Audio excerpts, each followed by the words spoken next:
देश का third largest land owner एक ऐसी संस्था जिसने ना सरकार छू सकती है न ही देश का कोई कोर्ट। एक ऐसी संस्था जो आपकी ज़मीन पर नज़र डाले और कहे कि वक्फ की ज़मीन है तो आप कुछ नहीं कर सकते।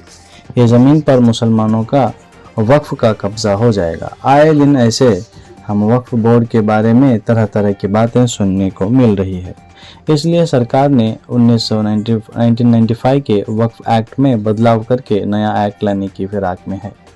नमस्ते, अस्सलाम वालेकुम, गुड इवनिंग। चलिए आज जानते हैं कि वक्फ बोर्ड क्या है, इस पे इतनी चर्चा क्यों हो रही है। चलिए सिंपल भाषा में जानते हैं कि वक्फ क्या है। वक्फ एक इस्लामिक ट्रस्ट होता है जिसमें कोई शख्स अपनी प्रॉपर्टी या असेट अल्लाह के नाम पर वक्फ कर देता है, डोनेट कर देता है। ये प्रॉपर्टी परमानेंटली कम्युनिटी वेलफेयर की काम आती है, जैसे कि मस्जिद, स्कूल्स, हॉस्पिटल्स, कब्रिस्तान, ईदगाह या ऑर्फनेज चलाने के लिए। वक्फ प्रॉपर्टी को बेचा या खरीदा नहीं जा सकता। इसका मैनेजमेंट वक्फ बोर्ड के पास होता है जो हर स्टेट में अलग अलग होता है। आज के टाइम पर टोटल 32 वक्फ बोर्ड्स हैं जिसमें शिया और सुन्नी दोनों अलग अलग हैं। 2025 के वक्फ अमेंडमेंट बिल की कुछ चेंजेस किए गए हैं, जैसे कि नॉन मुस्लिम मेंबर्स को वक्फ बोर्ड में इंक्लूड करने का प्रोविजन लगाया गया है, जो कि 2 नॉन मुस्लिम्स वक्फ बोर्ड में होंगे। वक्फ प्रॉपर्टी के ओनरशिप क्लेम करने के लिए ज़्यादा स्ट्रॉन्ग डॉक्यूमेंट की रिक्वायरमेंट है और स्टेट सेंट्रल गवर्नमेंट को वक्फ प्रॉपर्टी के ऊपर ज़्यादा कंट्रोल और पावर मिल गया है। अगर प्रॉपर्टी पे कोई डिस्प्यूट हो तो वक्फ ट्रिब्यूनल की बजाय सिविल कोर्ट में केस जा सकता है। और जो एनकरेज वक्फ प्रॉपर्टी को रिक्लेम करने का प्रोसेस और स्ट्रिक्ट बनाया गया है। मानो कि कोई गवर्नमेंट ने एक वक्फ प्रॉपर्टी के ऊपर अपना कब्जा जमाया हुआ है, उसको वक्फ बोर्ड के थ्रू रिक्लेम करना है तो उसको जो है बहुत सारे स्टेजेस से गुजरना पड़ेगा। इस बिल के मेन पॉइंट्स क्या क्या हैं? सरकार को वक्फ प्रॉपर्टीज़ पर ज़्यादा कंट्रोल मिल गया है। वक्फ बोर्ड्स में नॉन मुस्लिम मेंबर्स का इंक्लूजन हो गया है।